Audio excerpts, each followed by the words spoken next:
इस खबर के प्रायोजक हैं Manohar Lal jewellers, sector 18, Noida, UP. Uttar Pradesh में विधानसभा चुनाव कुछ ही दूर है। मायावती भी मैदान में उतर गई हैं और जैसा आपको मालूम है, आजकल सब लोग जेन जी को किसी न किसी तरह लुभाने के लिए कोशिशें कर रहे हैं, लेकिन मायावती ने तो अपने ही अंदाज में दूसरी तरह से जेन जी पर उनको लुभाने की कोशिश की और कहा कि वो किसी के बहकावे में ना आए।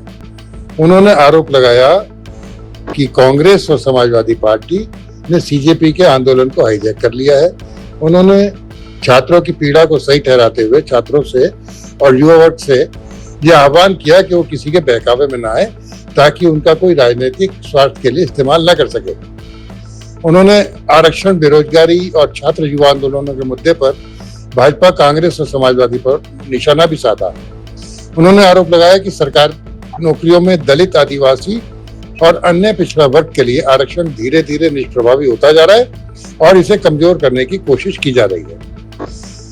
मायावती ने यह भी आरोप लगाया कि सार्वजनिक क्षेत्र को लगातार कमजोर किया जा रहा है, जबकि निजी क्षेत्र को बढ़ावा दिया जा रहा है। उनके मुताबिक इसका सबसे ज्यादा असर गरीब, बेरोजगार और वंचित वर्गों पर पड़ रहा है। बसपा प्रमुख ने सत्ता और विपक्ष दोनों पर गंभीर आरोप लगाए। उन्होंने कहा कि दलितों, आदिवासियों और पिछड़े वर्गों को फिर से कमजोर बनाने की साजिश चल रही है। मायावती ने इन वर्गों से सतर्क रहने और अपने हितों की रक्षा के लिए बसपा को मजबूत करने की अपील की।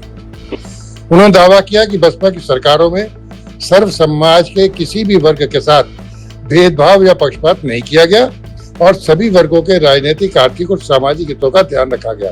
दिल्ली के जंतर मंतर पर पेपर लीक और बेरोजगारी के मुद्दे को लेकर हुए सीजेपी के आंदोलन का भी उन्होंने अपने अंदाज में जिक्र किया।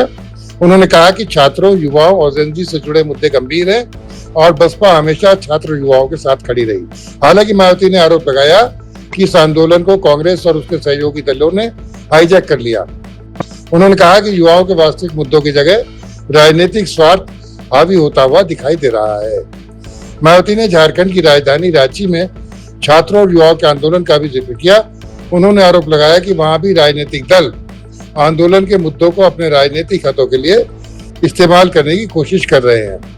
दिल्ली और रांची दोनों जगह छात्र युवा आंदोलनों में उनकी समस्याओं के समाधान से ज्यादा राजनीति दिखाई दे रही है। बसपा सुप्रीमो ने देश भर के छात्रों, युवाओं और जेन जी से सत्ता और विपक्ष की कथित राजनीतिक रणनीतियों से सावधान रहने की अपील की। उन्होंने कहा कि युवा अपने मुद्दों को लेकर आंदोलन जरूर करें, लेकिन उन्हें किसी भी राजनीतिक दल के हाथों का मोहरा नहीं बनना चाहिए।